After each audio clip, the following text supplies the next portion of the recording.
Shall I do this one? Yeah, go on then. Okay, so the sun is finally setting on our very last evening here in Toronto at the Toronto International Film Festival. This is our official Roundup video.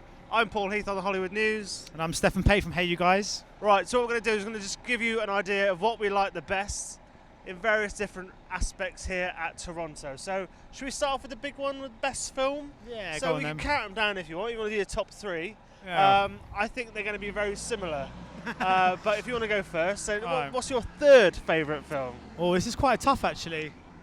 Right, I think for me actually my top three, Yep. there's three films that are incredible, Yes. and then there's quite a gap between that and then the next level of good Yeah. films.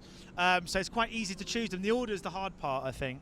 Yeah. In third place, I'm probably going to go for A Monster Calls by Okay. J.A. Bayona with Hello, Liam ladies. Neeson and Felicity. Oh, hi there, Okay. you alright? Oh, hi. Pleased to meet Hi you. there, nice Paul. to meet you. Paul, hello. Hello, nice to meet you. Are you Hi there. locals? Nice to meet you. No, no. What gave it away? Yeah. Thank you very much. Yes. Yes. Yeah. We're talking about TIFF. Where is TIFF? It's sort of there, really. Actually, A bit there, you could help us out. We're looking and a little for- bit over there as well. Right, as we were talking. Hello. Hello. You okay? What's your favourite whale? My favourite whale?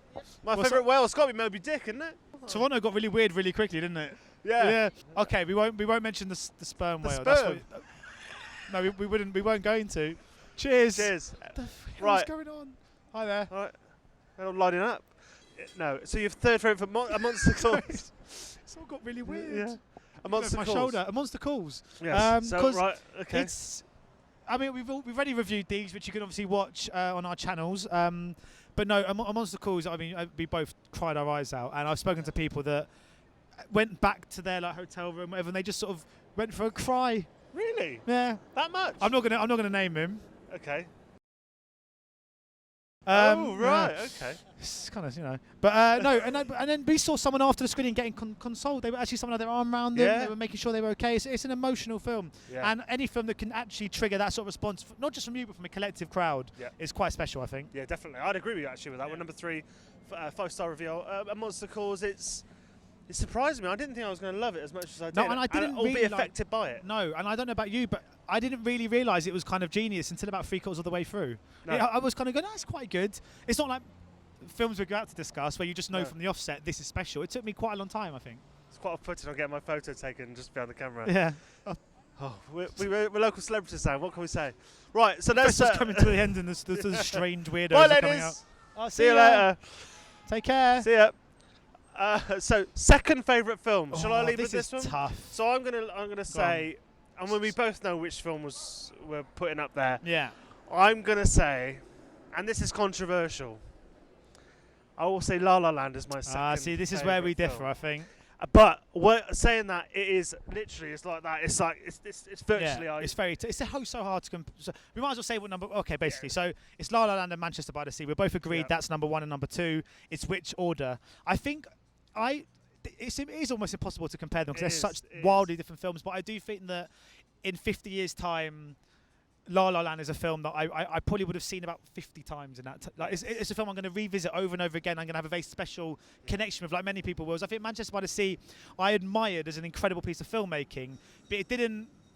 It's so hard to compare, but I think La La Land just edges it for me as my favourite film of the festival. It's certainly the best experience in terms of the crowd and the applause and the tears. I cried more at that than I did at Manchester by the Sea, although I did cry at Manchester by the Sea. We've just cried We've pretty just much the whole way through Toronto. Constantly cried. So yeah, that's our top three. I mean, Yeah. exactly the same. But, which is no, weird. but it's not. No, but it's not. I mean, you say it's weird, but I've actually spoken to a few people and said, "What's been your favourite film of the festival?" And they've gone, "Oh, La La Land, Manchester by the Sea, Monster Calls." It seems to be. But I think this happens at festivals this sort of time of year. The films that are going to be the front runners for the awards, the films that are quite special pieces of cinema, they do just. It becomes a thing where everyone starts realising and starts talking about them, and they are the three. I mean, people are saying Arrival. I've heard Arrival talked about in quite very high terms, but they are. They're, I mean, for me, there's quite a gap between that and then my fourth and fifth favourite films. Definitely. So the film you wish you'd seen. Now, for me, I kind of saw half of it because then I fell asleep. It's not because of the film. but because of the way I was sort of trying to survive on 3 hours sleep, and that was Jackie, which I wish I'd seen that one as well. so it's a film about the loss. So it's Jackie Onassis, and it's about the days after the assassination of JFK, and Natalie Portman plays the title character. And I saw quite a few scenes before I eventually dozed off. And she's amazing in it. She's really good. She's really good. Yeah, I didn't catch that one, but I'm a big fan of Pablo Larraín, and I feel like this is going to be quite a special piece of filmmaking. So I can't wait. I can't wait to eventually see it. If I had seen it, I don't think I would have fallen asleep, because Hey You Guys, what you don't get is unprofessionalism. Right. That's just, I won't bring up the headshot screening. You were dozing all the way throughout then, no? Okay, right. Anyway, so that's I've just got to check the list of what else we're supposed to be talking about. So that's the film you wish you'd seen. Jackie, well, yeah, I don't want to. I mean, just for the sake of mentioning more films, so that it just doesn't look like we're completely agreeing with each other. I do wish I'd seen Lion. I know Dave wanted me to see Lion, and that was one I was quite keen to catch. And a few of the Cannes films, Tony Erdmann. I really wanted to see Tony Erdmann. Obviously, the Palme d'Or winner, I, Daniel Blake, American Honey, The Salesman by Farhadi, and I just felt like there was a few films that. But it's impossible. The Unknown Woman. It's impossible to catch. I mean, there's something like 200 really worthwhile films here, so there's going to be a big list. The Promise with Christian Bale and Oscar Isaac, which you did see. I did see that one. No, my list of films I didn't see is much longer than the list of films I did. Yes. I think I got just over 20. I think got to sort of. Yeah, I don't know what he's been playing at. Ridiculous. I know. Anyway, so films. So we're talking about potential Oscar nominations. Just elaborate on that a little bit. So best actor, I'm going to go with Casey Affleck all the way. Yeah, I mean it's a no-brainer on that front. From the films we've seen here, Natalie Portman, best actress, also Emma Stone. Best film, definitely La La Land, potentially Manchester by the Sea. Yeah. Any others you want to throw in there? I think screenplay might be Monster Calls. Yeah, I find it difficult to know what A Monster Calls could win, despite the fact it's incredible. Because it isn't. I don't think there's not one area that you would say, oh, it excels in that. No. You know, it's not like one great performance or it's particularly well written. It's That's just. right. It's the atmosphere. There's something about it that's really special. Maybe, I mean, director could be the one it's most got a best chance of, but I think that's Damien Chazelle, isn't it? I mean, I can't. Definitely. I'd be very. It's very early to say, and there's still so many big Oscar hopefuls we haven't seen yet, obviously. Yeah. But I would be hugely surprised if La La Land didn't sweep up. Cool. And also, it's a love letter to Hollywood. And if there's one thing the Oscars love to do, it's pat themselves on the back. So yeah. And they will do. Oh, they believe us. will. Yeah. Mark this date. Okay, so as a festival overall, we've been here for 11 days. Yeah. What's your favourite part apart from obviously doing these videos with me, what's your favourite part of TIFF as a whole festival that's unique to it and that you don't get anywhere else? It's got to be the pizza we've had for lunch every day. We found this cracking pizza joint. $5, you get a huge slice of pizza. We like the one called the God. Two slices. Really? Two slices called the Godfather. It's brilliant, and a can of Coke. You pay an extra $1 if you want to get a San Pellegrino, which I have done. Yes. And it comes with a garlic dip. Anyway, no, that's not my favourite aspect. It's been a big part of it. Yeah. No, I think it's just the buzz of it being all so close together. When we're at the London Film Festival, you don't know always that it's on. No. If you're just walking around the streets of London, you don't go, oh, the film festival's on. Berlin, I think you get a flavour for it. You see lots of people with their bags and the posters on the wall, and on the tubes you get trailers for the films. Yep. But Toronto is very compact. It's literally one street, this street we're on here, and it feels like everything is taking place in this one area. So when you're on this street, there's this certain buzz.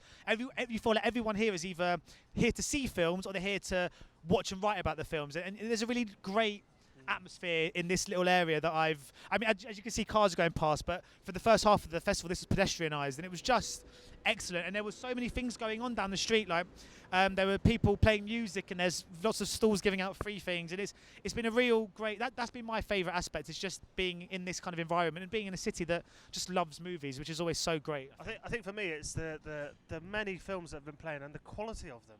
I mean, there's not been many films that have been that's terrible that we've seen, and there's about the same amount again, like you just said, that we could possibly have seen and got the same amount of quality. You could have come here and had a completely not watched a single film we've watched and watched 25 other films and still had an incredible time. I think it's and a potentially different experience as well, because there's so many different layers to this festival as well as the others around the world. Yeah, no, it's been great. I mean, I think we've both covered Berlin earlier this year, and I think Berlin, from a kind of critics' point of view, they just get it right when it comes to just logistics, the press room, everything like that. Things that doesn't mean anything to the fans of film. No.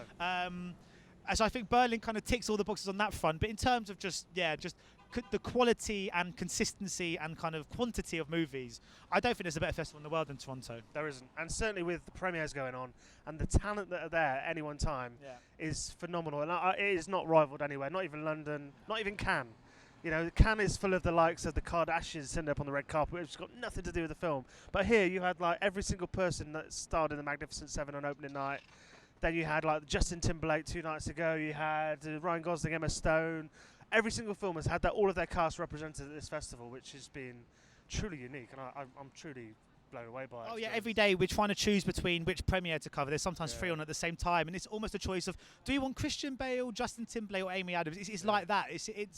It's incredible, and I think that the fans, you can tell. I mean, we've been doing so many of the premieres, and they all kind of line up on the barriers to get pictures taken and stuff. And this is a real festival for the fans, and I think that's kind of epitomising the fact that every festival has a jury prize. Yep. But am I right in thinking the top prize at Toronto is voted for by the fans, isn't it? It's an audience award. It's an audience award. Every screening you come out, this festival, it feels like a festival made for the people, not for the critics. Yeah. And I think that a lot of festivals are designed primarily for critics, and that's who they're kind of, not who they're for, but they seem to be designed in such a way that that's kind of where the critics get the most out of it. But I do think in Toronto this is 100% for fans, and it's been a real joy to be a part of that. I think it's been awesome.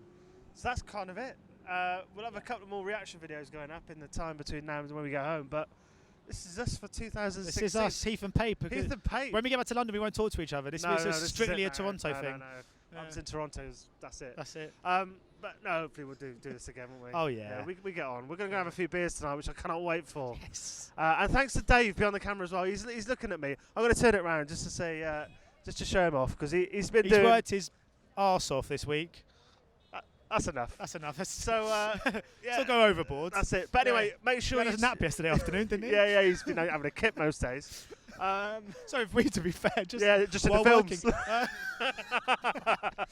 Anyway, that's it. Make sure you check out the playlist for all the other videos. Yeah. Let us know what you think. If you think it's crap, then tell us. Fine, we'll do it again. If you think it's good, then if you think it's good, then we'll get together in London. We'll have a few laughs on the red carpets and the films down there, doing some reaction videos for you. So that's it from Toronto. I'm Paul Heath of HollywoodNews.com. And I'm Stephen Pape from HeyUGuys.com. That's Dave behind the camera, and we'll see you later. Bye-bye.